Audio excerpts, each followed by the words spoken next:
All right, this is Etude number 56 from Fundamental Methods for Timpani by Mitchell Peters.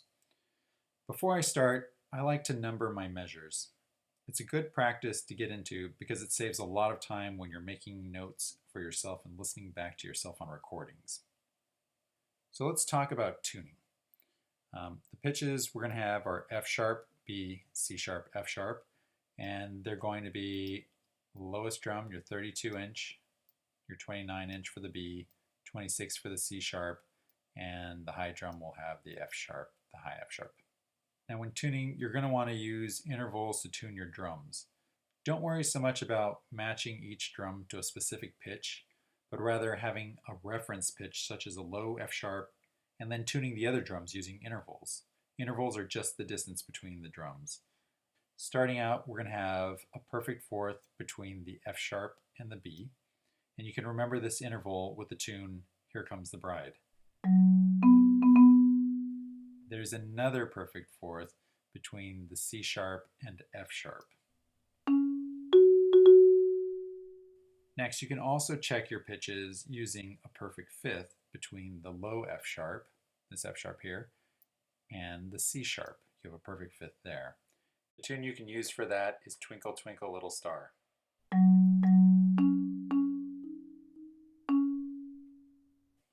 There's also another perfect fifth if you take the B going up to the F sharp, the high F sharp.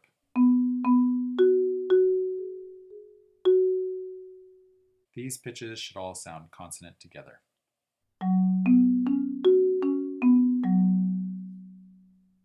Let's talk about mallet choice. You're going to want to use a general stick that is good for rolls, but something that's not too soft. You want to be able to get articulation for the rhythms, especially for the 16ths in measure 22. These guys right here. You don't need to do too much muffling.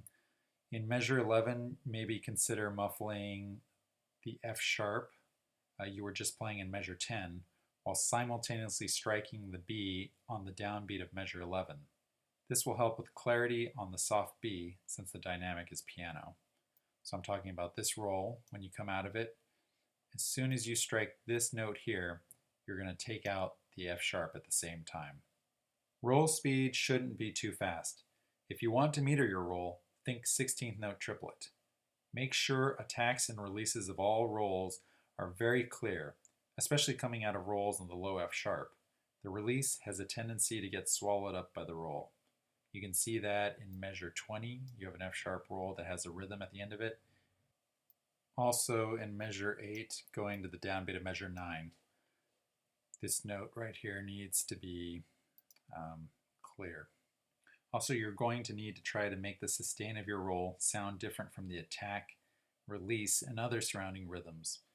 You don't want your roll to sound like a bunch of rhythms played quickly, but rather a nice, smooth, sustained pitch. So even though we're thinking 16-note triplets, we don't want them to sound like that rhythm. We want the sound to be smooth and sustained. Be careful in measure 22.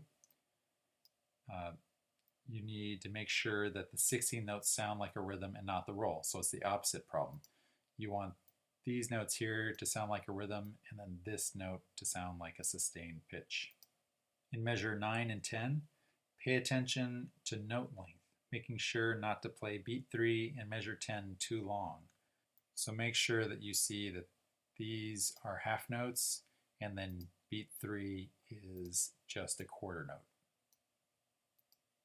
The tendency for that is to play that note too long. In measure 28, I use the sticking right, right, left, left, right, left. I find it's easier to make the notes sound even when doing doubles when you double to the inside rather than doubling to the outside. In measure 30, you can play the forte piano by striking the drum once at forte and then waiting till around beat 2 to sneak back in at a lower volume. Wait until measure 31 before you really start to show your crescendo. Make sure to end the roll with a strong release for the rooftop accent, sforzando. Other things to consider: make sure to always play with a good tone. You want to make sure you're hearing a lot of pitch from the timpani and not a lot of plastic head sound. This should sound lyrical, smooth, and legato. while always articulating your rhythms with a lot of clarity. In general, pay close attention to roll length. You want to hold them too long or too short. There's a tendency to either hold rolls too long or cut them off too short when doing crescendos, so be mindful of that. Something else you're going to want to consider is balance. What I mean by balance is that you want to keep each of the drums sounding even or not sticking out from the other drums. This is usually a problem when you're dealing with high drums versus low drums. High drums want to pop out, low drums need a little bit more energy just to stay balanced. So areas that you're going to have problems with this is especially measure 15 through 17. And then again, 23 through 25 here, and then 27 and 28. So all those areas are going to be problematic keeping balance. You don't want to have the high F sharps sticking out on the off beats here in measure 23 through 25. And then same thing over here, you don't want them popping out too much. You need to balance these lower notes. Even though the higher note is on the downbeat, you still want these lower notes to come out fairly equal in volume. You don't want them to be lost. So always just kind of keep in mind, low drums need more energy, high drums need to be played lighter.